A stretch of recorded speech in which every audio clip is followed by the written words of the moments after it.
sagalee qeerrooti.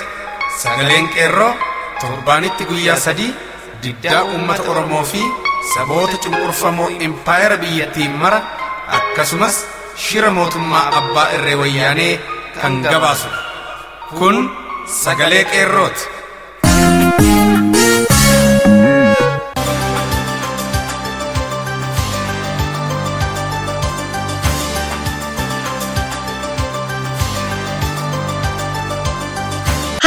Damitor babbara 2015 akkam jirtu dhaggeeffatoota sagalee qeerroo an ayyaanee kaayyooti. Qophiin keenya har'aa bal'inaan beela Oromiyaa irra ga'e ilaalchisee gadda guddaa sagalee qeerroo itti dhagahame ibsuuf qophii addaa qophaa'e irratti xiyyeeffata. Kunis oduu booda isiniif dhiyaata. Oduun jirus bal'inaan kanuma nuuf hima. Kaanis keessatti hammata. Kunoo gara jaal tokkicha murteessaattiin isin dabarsa. Godina Harargeetti hanqina roobaan wayita ammaa kana haala yaaddessaa fi sodaachisaa keessa uummata buusee jira. Baatiiwwan darban waxabajjirraa kaasuudhaan shakkiin bokkaa baduu wal qabate uummanni yaada kaasee dhiyeessaa kan ture keessatti roobni hanqinni yoo mul'ate horii keenyaaf waan soora ittiin dhiyeessinu hin qabnu. Haalli jiru immoo roobni akka hin jirreef nama akeeka jechuudhaan haasaa taasisanii mootummaa wayyaaneetti yaada dhiyeessaa bubbulan. Garuu kan isaan jedhan hin hafne mootummaan isaan ga'ammaa furmaata tokko dhimma kana ilaaluun waan deebiseef hin jiru. Yeroo ammaa Oromiyaa keessaa dhabamuu roobaatiin gogiinsi iddoo hedduutti itti fufeetu jira. Akka waliigalaatti naannoo Harargee horiin dhumtee uummanni haala yaaddessaa fi beela guddaa keessa jiraachuun ibsame. Akka biyyattiitti bokkaan naannoo garaa garaatti kan hin jirree fi sadarkaa olaanaatti miidhaa guddaan kan irra gahaa jiru Harargee fi naannoo Shaggar Bahaa ta'uun ragaa qabatamaatu jira. Shaggar Bahaa keessatti beellanni hedduun beelaan dhumaa jiru. Beelli guddaanis uummata irra buufatee jira. Rakkoon kun osoo mul'atu mootummaan wayyaanee dabalataanis kunoo Oromoo akkamiin miidhu akkamittan qabeenya Oromoo fi Oromiyaa dhuunfachuu amuummachuu jabeeffatee jira.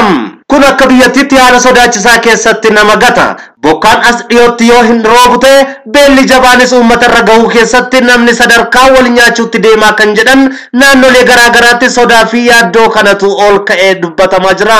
Naannoo Harargeetti akkuma walitti tuqnees kan nama gaddisiisu daa'imman illee waan dhugan dhabuu irraan sadarkaa du'aa irra jiru. Horiiwwan waan nyaatan dhabaniiru. Yeroo darbee baatiiwwan dhumaa caamsaa fi jalqaboota bajii keessa bokkaan bakka yeroo 2-3 roobetti uummanni midhaan facaase. Ergasii yeroo xiqqaa bokkaan waan hin roobin jiruuf midhaan faca'es deebi'ee goge. Kun rakkoo mootummaan dursa itti qophaa'uun forestation babal'isuu dhabuu fi hanqinoota adda addaa irraa dhufu akkasumas uumamaan dhufu ta'ullee mootummaan hanga mootummaa ta'ee biyya bulchutti rakkina hamaa uummata irra gahaa jiru kanaaf deeggarsa taasisa jedhamee kan eegamu irraa balaadhaaf uummata Oromoo saaxiluufillee karoorsuu hin dhabu. Wanti nama dhibuu fi raajuu mootummaan wayyaanee roobni baduu fi uummanni waan nyaatu dhabuu kana osoo argu gatiin xaa'oo fi sanyii filatamaan isarraa eegama jechuunis doorsisuu hin dhaabne jedhan. Irra caalmaatti Shaggar Bahaa naannoo Fantaallee, Adaamii, Tulluu Dugda Booraa, Boosattii fi Adaamaatti gaaffiin kun uummatatti dhiyaataa jira. Gatiin sanyii filatamaa fi xaa'oo yeroodhaan kaffalamuu qaba kan jedhan garuu midhaan faca'ee sababni roobni bokkaa dhaabbateef karaatti hafee goguu irratti kan argamu kun mootummaa wayyaanee gaddisiisuu dhabuurrayyuu gatiiwwan kanneen gaafataa jira. Hanqinni roobaa fi gogiinsi dhufe irra guddeessi Oromiyaa keessa bahaa fi naannoo Shaggar Bahaa ta'ullee naannoo Amaaraa keessattis kan mudatee jiru. Kaaba Goojjamtti haaluma kana fakkaatuun uummanni kaan gaara biyya Sudaanii fi Eertiraatti kana baqaaf seenaa akka jiran barame. Egaa kana biratti mootummaa wayyaanee yeroo ammaa diyaaspooraatti hirkatee saamicha lafa Oromoo gaggeessuuf lafa Oromoo qircachuudhaaf fuulleffatee jira. Gama kanaan gaaffiin Oromiyaa keessatti barattootaan hojjettootaanis ka'ee akka jiru waanuma hubatamudha. Ta'ullee rakkoon kun immoo uummata keenya gahaa jiraachuun diinaa faamilee kaasuun hin hafne. Garuu beela keessa ijaajjee kana hunda dandamachaa uummanni Oromoo mootummaa wayyaanee waliin wallaansoo taasisuun dhaabbataadha. Kanattis iyyinee birmannaa barbaachisuun uummata keenya cinaa dhaabbachuun yeroon barbaachisaadha jennaan. Gabaasaa godina Harargeerraa nu qindaa'eef qeerroo bilisummaa godina Harargee hedduu galateeffannaa. Addi bilisa baasaa uummata Tigraay Abbaay Tsaayyee dabalatee namoota 7 gaggeesse. Addi bilisa baasaa uummata Tigraay obbo Abbaay Tsaayyee dabalatee namoota 7 miseensummaa koree jidduu galeessa keessaa gaggeesseera. Akkaatuma kanaan obbo Abbaay Tsaayyee Teediroos Hagos, Abbaadii Zammuu, Tsaggaayee Bariyee, Roomaan Gabrasillaasee, Tewolde Bariyee fi Taklawayna Asaffaa miseensummaa koree gidduu galeessa keessaa gaggeesse. Addichi murtee kana kan dabarse oolmaasaa guyyaa 5tiin akka ta'e beekameera. Addichi yeroo eegalutti miseensota koree gidduu duraan gaggeeffaman 17 deebisuun akka filanii fi filaman aangomsee jira. Yaa'ichi filannoo miseensota koree gidduu galeessaa deemsisuun xumurama jedhamee eegamaa jira. Sochiin dimokiraasummaa saba Amaaraas obbo Addisuu Laggasaa fi obbo Yoosef Rattaa miseensummaan koree gidduu galeessa keessaa gaggeessuun ni yaadatama. Gama biraan Muktaar Kadir durataa OPDO ta'uun filatame. Yaa'iin OPDO Adaamaatti gaggeeffamaa ture durataa fi durateessuu ittaantuu dhaabbatichaa filachuun har'a xumurame. Gabaasaan keenya Adaamaa irraa akka beeksisetti yaa'ichi obbo Muktaar Kadir durataa dhaabbatichaa gochuun yeroo lammaffaatiif filatee jira. Adde Aster Maammoo immoo durateessuu ittaantuu dhaabbatichaa gochuun filateera. Yaa'ichi miseensota koree hojii raawwachiiftuu lakkoofsaan 81 ga'anis filateera. Isaan keessaa immoo miseensota koree jidduu galeessa 15 eeramanii ture. Isaanis Muktaar Kadir, Aster Maammoo Dhaabaa Dabalee, Warqinaa Gabayyoo, Abdulaziz Muhammad Dirribaa Kumaa, Umar Hussein, Isheetuu Dasee, Lammaa Magarsaa, Salamoon Kuchuu, Abarraa Haayiluu, Bazzuu Waaqbeekaa, Tafarii Xiyaaraa, Dammituu Hambisaa, Bakar Shaaleedhaam. Akka odeessan ugeetti kanneen eeraman 15 keessaa 9 miseensota koree hojii raawwachiiftuu EPRDF ta'uudhaaf filataman. Muktaar Kadir, Aster Maammoo Dhaabaa Dabalee, Warqinaa Gabayyoo, Abdulaziz Muhammad, Bakar Shaalee, Dirribaa Kumaa, Umar Hussein ta'uun beekamee jira. Haaluma wal fakkaatuun sochiin dimokiraasummaa saba Amaaraa obbo Dammaqaa Mokonnonin dura taa'aa akkasumas obbo Gadduu Andaargaachoo dura taa'aa itti aanaa dhaabbatichaa taasisee filachuun yaa'ii isaa 11ffaa xumure. Yaa'ii kana irrattis obbo Addisuu Laggasaa fi obbo Yoosef Rattaan luba bahaniiru. Dhaabbatichis miseensota kana kan inni gaggeesseef sababa umuriitiin jedhame. Akka ibsamettis jarri lachuu waggoota 40 darbaniif qabsoo hidhannoo irraa eegalee haga yeroo luboomanitti tajaajila kennaa turaniim. Akkaataa kanaan namoonni lameen gara miseensummaa kabajaatti akka jijjiiramaniif yaa'iin dhaabbatummaa 11ffaan dhaabbatichaa murteesse. Yaa'iin 11ffaan dhaabbatichaa murteewwan garaa garaa dabarsuudhaan har'a xumurama jedhamee eegamaa jira. Yaa'iin sochiin dimokiraasummaa uummata kibbaas obbo Hayilamaariyaam Dassaaleny dura taa'aa, obbo Shifarraa Shuggutee immoo dura taa'aa itti aanaa dhaabbatichaa taasisee filachuun xumurameera. Sochiin dimokiraasummaa uummatoota Itoophiyaa kibbaa kun miseensota koree gidduu galeessaa 65 filatan. Miseensota koree gidduu galeessa dhaabbatichaa ta'uun kanneen filataman keessaa obbo Hayilamaariyaam Dassaaleny, obbo Shifarraa Shuggutee, obbo Dasee Daalkee, obbo Makuriyaa Haayilee, obbo Siraaj Fageessaa, Dr. Kasaataa Birhaan Admaasuu, obbo Reedwaan Hussein, obbo Amaanu'eel Abrahaamii fi obbo Taklawald Axnaafuu kan keessatti argaman ta'uun beekameera. Yaa'ii 12ffaa adda bilisa baasaa uummata Tigraay har'a xumurame jedhamee eegamaa jira. Kabajamtoota dhaggeeffattoota keenya, oduun nuti har'aaf qabannee isiniif dhiyaanne kanuma. Qophiilee afaan waliin turtii gaarii. Isinis qophii keenya mata duree ibidda dhaamote biddeena beelee bishaan dheebote jedhu kana dhagahuun gadda keenya irraa qooda fudhachuu qofaa otoo hin taane fala isaas walumaan akka itti yaannu isin gaafachaa amma wallee Kadir Martuu kan waliin gara qophichaatti dhiyaadha.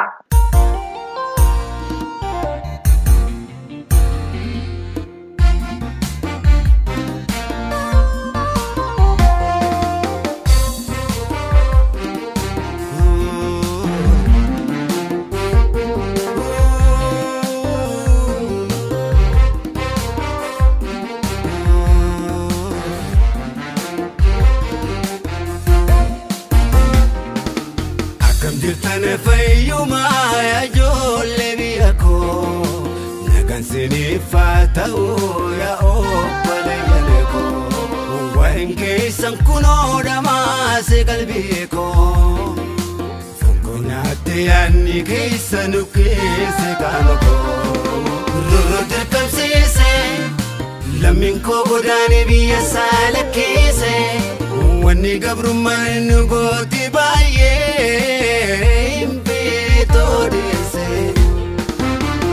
Kosena fidubana Rabbi nufta barse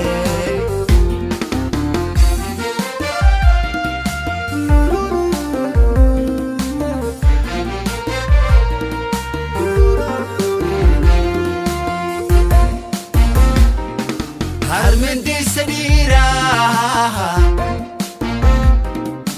Ilman gunti fattiyati oromti chagoran duida shiti batte gurgura Lafi kenya magarisa hundanu magarisa Gara lammi ko belesa dafka kote bula biya ko kenya etu awanisa Kana oto nargu akmita nofse jalisa Kana oto nargu akmita nofse jalisa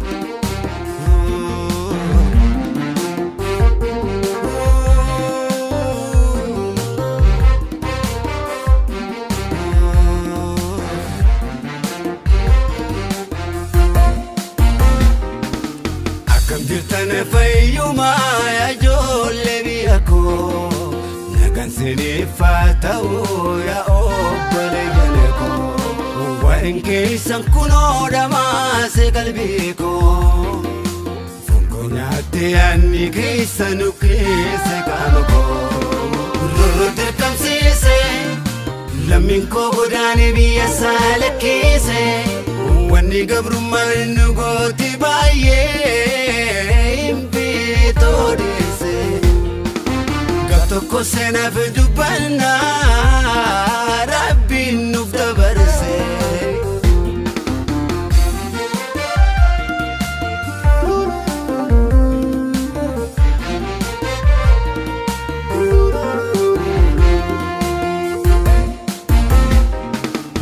maljetta waga ko eko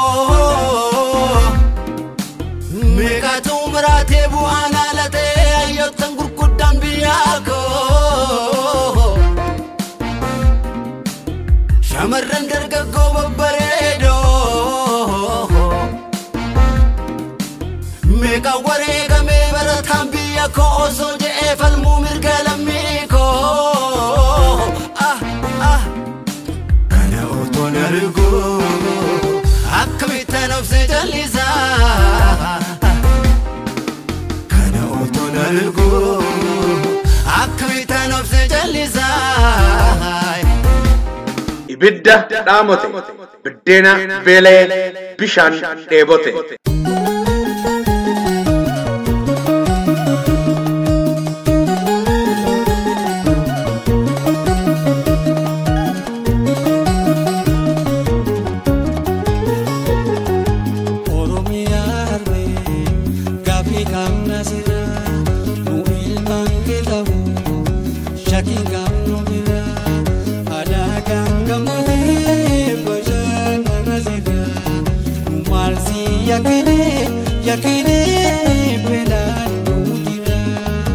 Ibiddi kan silaa ofiifuu owwa guddaa qabu kan silaa namni itti qorreellee karkarfatu kan dheedhii bilcheessu isa itti dukkanaa'eef ibsu kan kana fakkaatu ta'ee oto jiru akkamittiin dhaamotaa jechuun keessan hin oolu. Biddeennis kan beelaan silaa nyaatee quufudha ture akkamittiin ofiifuu beela'ee bishaanis kan silaa dheebotaan dhugee dheebuu bahudha akkamittiin ofiifuu dheebotee garuu garagaltoo miilli mataa hoqa akka Oromoon jettu otoo harki inni hooquuf uumame mataa ittillee miila caalaa itti aanu jiru yeroo itti miilli mataa hooqutu argama. Haadharra anatu itti aanaa jette gayyaan akka jedhanidha waansaa barasaatu akkas ta'e. Ilmaan Oromoo kan Oromoo irraa dhalatan kanneen Oromoof dhiigan dhugaan yaadan kanneen akka adda bilisummaa Oromoo diina Oromoo jedhamanii warri Oromoo saamuuf Oromiyaa weeraran ammoo fira finnaa fi aantee sabaa of godhanii isaan warra malaa'iktoota rabbii yookaan ergamtoota Oromiyaa misoomsuuf Oromiyaa dhufan qabsaa'onni qulqulluun Oromoo ammoo shororkeessitoota jedhaman. Haa ta'u malee aantummaa ilmaan Tigrootaa TPLF-tiin hogganamuu fi ergamtoonni baandaa OPDO'n aantummaa isaan Oromoof qaban yoomiyyuu caalaa saaxilamaa dhufaa jira. Eenyumtiyyuu akka beekutti Tigraay biyya dhagaa fi dhagaggaalee gammoojjii midhaan hin kenninedha. Oromiyaan ammoo dirri ishee albuuda, gubbaan ishee aannanii, ameettii hin guunedha. Laggeen ishee akka hidda dhiigaa ganda hunda keessa adeema. Magariisa uffattee magariisa cuuphamte. Midhaan gosa hundaa ni kenniti. Kan beela'eeyyuu isheetti baqata. Oromiyaan biddeena namaaf kennu bira dabartee ofiifuu biddeenadha. Garuu isheen ni beelofte biddeenatu beela'e. Har'a biddeenni Oromiyaa Tigraay jira. Kun akkamitti ta'e?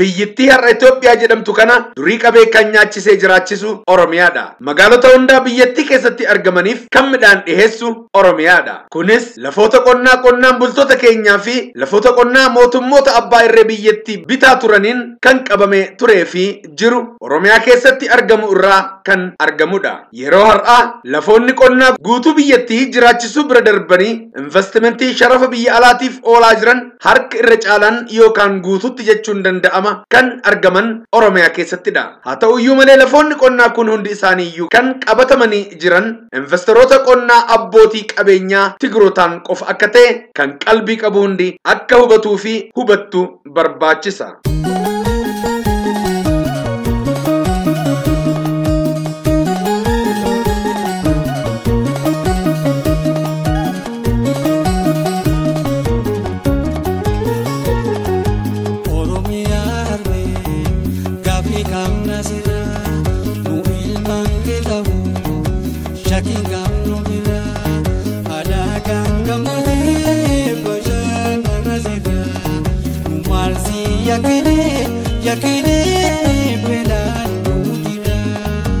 Lafti qonnaa guddaan Wallagga keessatti argamu lafti qonnaa guttin guutummaatti abbootii qabeenyaa Tigrootaaf kan kennamedha. Lafoonni qonnaa gurguddoon Baalee, Arsii, Iluu Abbaa Booraa fi Jimmaatti argaman marti kan Tigrootaa qofaadha jechuu dandeenya. Muraasa isaanii kan Arabootatti gurguraman malee namni biraan kan keessa hin jirre to'annaa abbootii qabeenyaa Tigrootaa jalattidha argamu. Dubbii keenya irratti lafoonni qonnaa Beenishaangul Gumuz, Gambeellaa fi uummattoota kibbaatti argamanis marti kan argaman abbootii qabeenyaa Tigrootaa jalattidha. Egaa abbootiin qabeenyaa Tigrootaa kun hundi dirqamni guddaan kennamee fi akka jiru beekuun barbaachisa. Kun akka carraa tasa dingata kan ta'e miti. Itti yaadamee karoorri yeroo gabaabaa fi dheeraa itti ba'ee kan ta'edha. Kunis wabii nyaataa uummata Tigraayiif mirkaneessuuf mootummaa wayyaanee biyya bitaa jirtuun tarkaanfii gurguddoo fudhataman keessaa isaan jalqabaati. Investoroonni lafa qonnaa kun magaazinoota mana kuusaa midhaanii hedduu Tigraay keessatti dhaabanii qabu. Inumaatu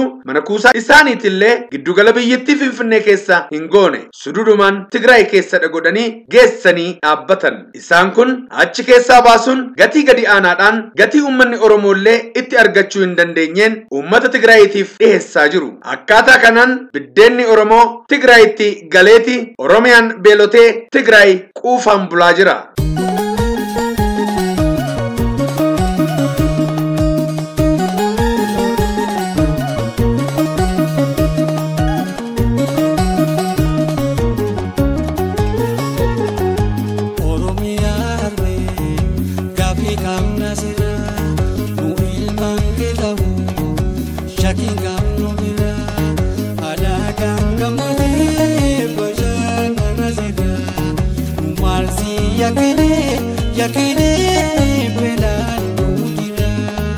Kana malee Tigraay booriif ammoo yaaduun midhaanotuma Oromoo mana kuusaa jiru kana ምግብ ለስራ jechuun uummata isaaniif rabsanii nyaachisaa gaarreen Tigraay cufa biqiltuu dhaabsisuun haala qilleensa biyya isaanii jijjiiraa jiru. As gubbaatti hoomaa waraanaa biyyattii illee itti bobbaasuun hoomaan waraanaa biyyattii tolaan guyyaa guutuu misooma Tigraayiif humna isaa dhangalaasaa akka oolu ilaaluun gamnummaa warra TPLF hubatuun danda'ama. Piroojektota biyyattii keessatti milkaa'anii argaman keessaa guddinaan kan hunda caalu hidha takkazee akka ta'es ni beekama. Hidhi laga mormor yoo milkaa'eef garuu takkazeen piroojeektii biyyattii keessatti argamu keessaa lammaffaa ta'a. Inni kun akkuma beekamu kan ijaarame qabeenyaan biyyattii itti dhangala'eeti. Garuu har'a Tigraayiif humna elektirikii dhiyeessuu bira darbee qonnaa jallisii yookaan mosnoof qilleensa biyyattii jijjiiruuf bashannanaa fi turizimiif illee oolaa jira. Humni elektirikii wayita akka gaariitti uummataaf dhiyaatu ammoo muka ciruun inni hafa. Faalamni qilleensaatis ni xiqqaata. Kanaaf har'aan tana beela'uu dhabuu isaanii maleetti egereen Tigraayis abdachiisaadha jechuudha.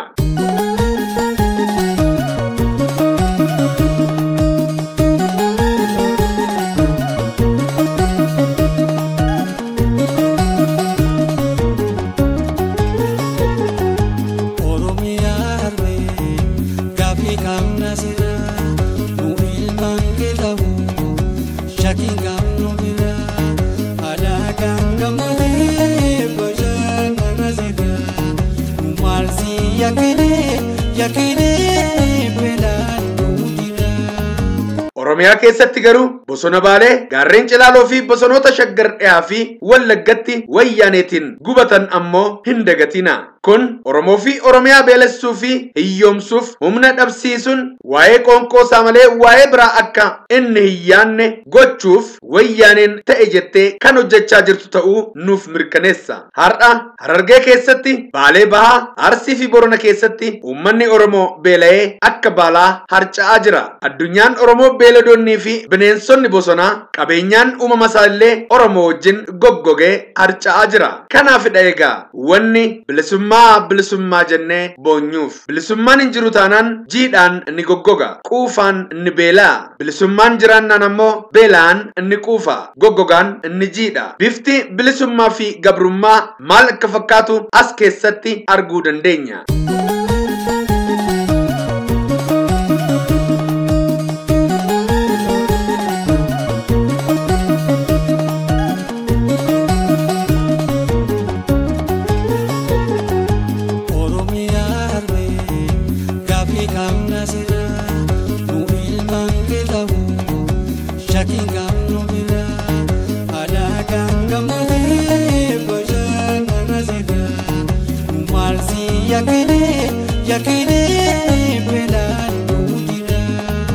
Beela'uu Oromoo caalaa kan nama dhibu ammoo mootummaan biyya bitaa jiru mootummaan TPLFs ta'e ergamtoonni isaanii warri OPDO otoo akka sabni Oromoo akka baalaa harca'aa jiru ilmaan harma hodhan dhabanii harka haadhaa fi abbaa irratti otoo goggoganii lubbuun isaanii darbaa jirtu otoo ijaan ilaalanii arganii Oromiyaa keessa beelli hin jiru jechuun uummanni addunyaallee akka hin dirmannee fi gochuu isaaniiti. Kunis ta'e jedhanii sabichi akka lafarraa haxaa'amu akka dhumu yaadanii ta'e jedhanii gochaa kan jiran ta'uusaa hubanna. Beelli yeroo namaaf hin kennu. Beela jechuun du'a jechuudha. Du'aa fi beela jidduu garaagarummaa fi fageenyi jiru baay'ee dhiphaadha. Oromiyaa keessatti namni beela'aa jiru hin jiru jechuun akka beela'uun saba kanaa dhokatee dirmannaa dhabee du'u barbaadama. Duguuginsa sanyii namaa ifa galaa ta'uun isaallee hubatamuu qaba.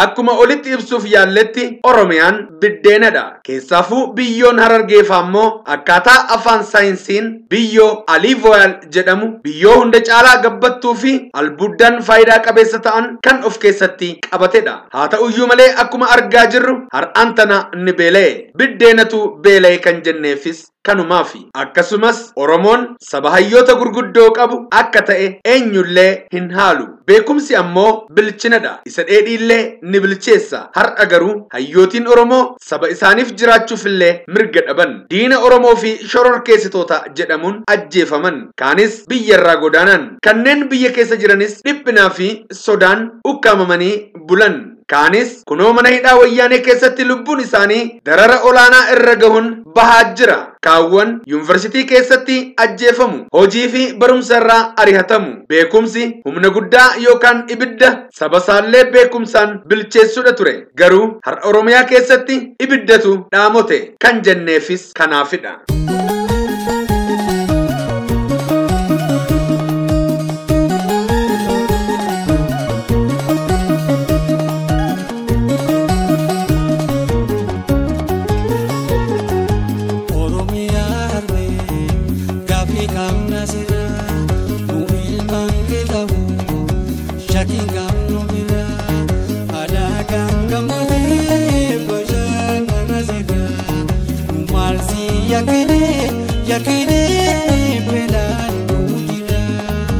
Gama kaaniin sabni Oromoo akka bahaaraati garba guddaadha. Saba lafarratti Rabbi bal'isee baay'isee uume saba guddaadha. Sabni kun dhugumatti ifatti dubbachuuf dheebuu bilisummaa qaba. Hawwii bilisummaa qaba. Yoo tokkummaan ka'e guyyoota muraasaa keessatti saba bilisoomuu danda'udha. Kana jechuun bilisummaansaa barruusaa keessa harka isaa gubbaatti argamti. Kanaaf dheebuu qabu kana bilisummaa akka bishaaniitti dheebotu kana eenyuunu otoo hin gaafatin hayyama eenyuyyuu otoo isan barbaachisin argachuu ni danda'a. Kanaaf Oromoo jechuun humna inni biyyittii kana keessatti qabu yeroo ilaallu matumti isaatu Oromoo jechuun bilisummaa jechuudha. Saba mataa isaarra darbee eenyuunu bilisoomsuu danda'udha. Kanaaf saba guddaa humna bilisummaa guddaa ta'etu yookaan bilisummaatu bilisummaa dheebote jechuudha. Bishaan dheebote wanni jenneefis kanaafidha. Egaa ibidda dhaamote biddeena beela'ee bishaan dheebote inni jedhu falaasama Oromoon qabdu keessaa hunda caalaa Oromoo fi Oromiyaa ibsa. Ibiddi dhaamote hayyuu Oromooti. Biddeenni beela'e Oromiyaadha. Bishaan dheebote Oromoodha. Ibidda dhaamote biddeena beela'e bishaan dheebote. Oromoo fi Oromiyaa hariiroo jorgootiin qophaa'e kan dhiyaate qeerroo bilisummaa Oromoo Oromiyaa.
Kadir Martuu fi Umar Ali wallee isaaniitiif ni galateeffanna. Nusumachuu keessaniif ulfaadhaa. Sagantaa kan biraatiin qophii wal fakkaatuun dhimma saba keenyaa fi biyya keenyaa irratti wal agarra. Tan har'aa kanumaan goolamne nagaan naaf turaa. Injifannoo uummata Oromoof. Badaan Gadaa Bilisummaati.